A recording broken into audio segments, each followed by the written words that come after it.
Hi, I'm Dana Bowman, and I am directing Taming of the Shrew for Classical Theatre Company. I'm Maggie Maxwell, and I'm assistant directing Taming of the Shrew for Classical Theatre Company. I'm Laura Caldas. I'm Craig Daly, and I play Petruchio. I hate you. Samesies.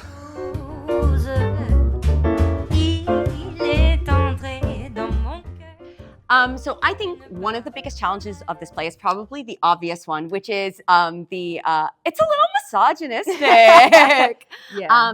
It's definitely a sexist play and was possibly even considered so within Shakespeare's own time.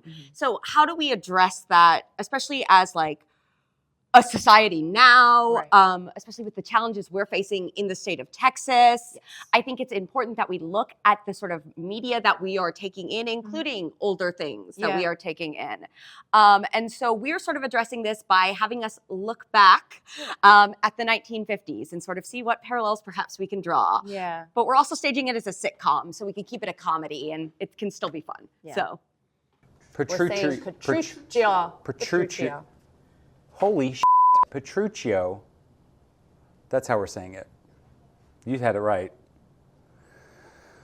Petruchio is a gentleman of Verona. He's come to Padua. His father has recently died, and he is on the search for a wife, but he does not want a typical gentle woman who is giddy and playful, and he wants a challenge, and he hears about a challenge, and yeah, it entices him. So it's about how he tames her. JK. That's it. JK. I think also one of the challenges is definitely that it is still a male dominant cast. Yes. Because that's, a lot of how the older plays are. And you have to find those moments where the women can be showcased and powerful and strong within the show that was, not really, is written for a 20 group of guys. Well, yeah, even the female characters. Yeah. So were boys originally. Kate is the daughter of Baptista, the older sister of Bianca. Woman misunderstood by pretty much everybody around her. She's not playing the game. She doesn't quite fit in to that world, to the society she's in, and it makes her have all kinds of big feelings that come out in possibly inappropriate ways. And then she meets Petruchio, and things happen and things don't happen, and I think she grows and evolves. Typecasting. 100%.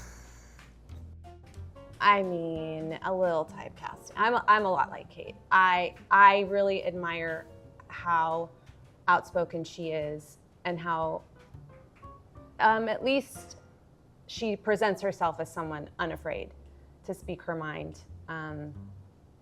That's hard to do as a female, even now, and so that is my number one big thing with her, is that she holds her own.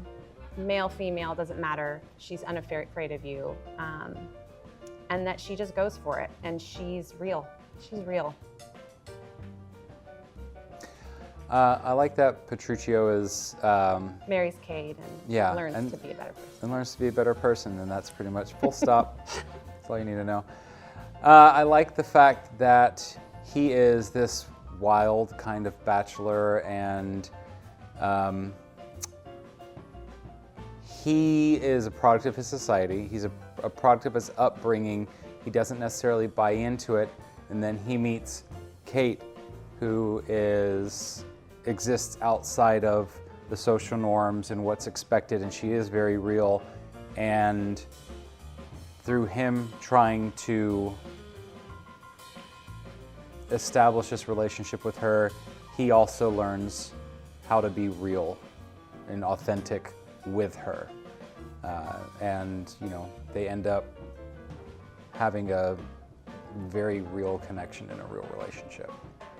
I'm excited about a lot of things, but we had a really great rehearsal yesterday, I Yeah. thought, and it was the Kate Petruccio meeting scene, and The legendary scene. yeah, that got me, the wooing scene, if you Yes, will, yes. that got me so excited to just go on that journey with them and Yeah. figure out all the beats in this show, how that relationship develops, and with all its sort of challenges and intricacies.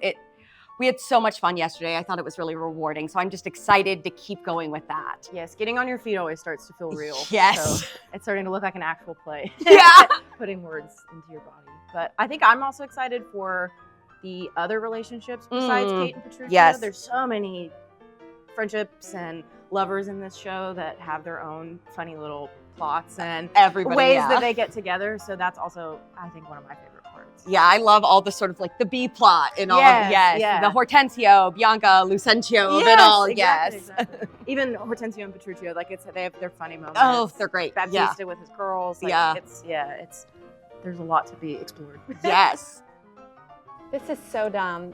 So my favorite line, because it makes me laugh, is when I get to call him, not to his face, unfortunately, a mad brain Rudesby.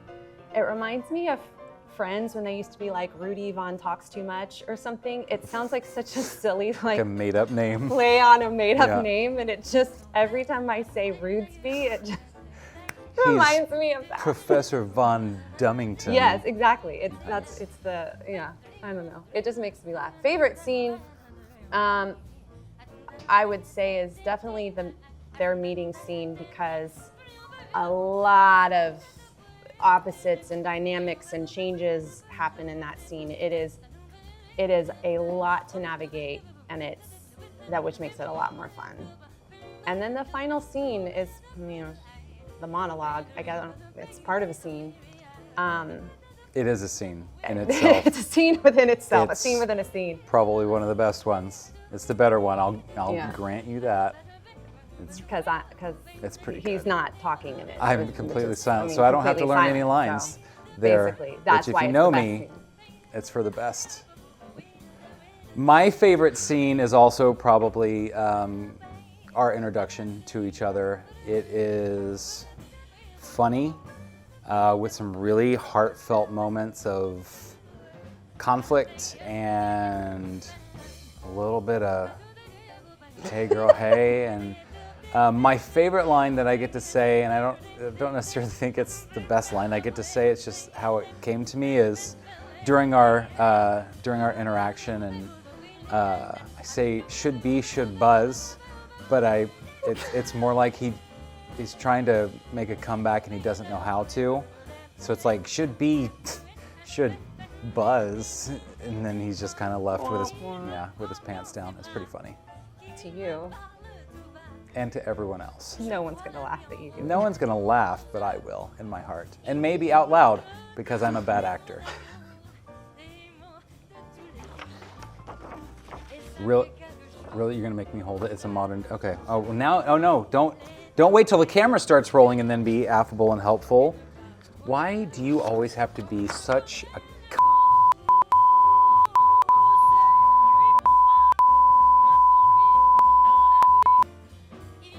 Taming of the Shrew, classical theater company. Come see it. Come here, Craig, who likes to hear himself talk. Really do. You can come see Taming of the Shrew at the Deluxe Theater. We have a preview on April 11th, and we open on April 12th, and we run all the way through April 20th. It's April 11th through 20th at The Deluxe Theater, I know Deluxe that. Theater, and apparently we're working for Classical Theater Company. Hold on, we gotta make it sound like we know what we're doing. It's April. It's up here. Oh, sorry. It is April Oh, preview- 11th through preview the 11th. 20th at the Deluxe Theater in Houston, Texas, at the Classical Theater Company.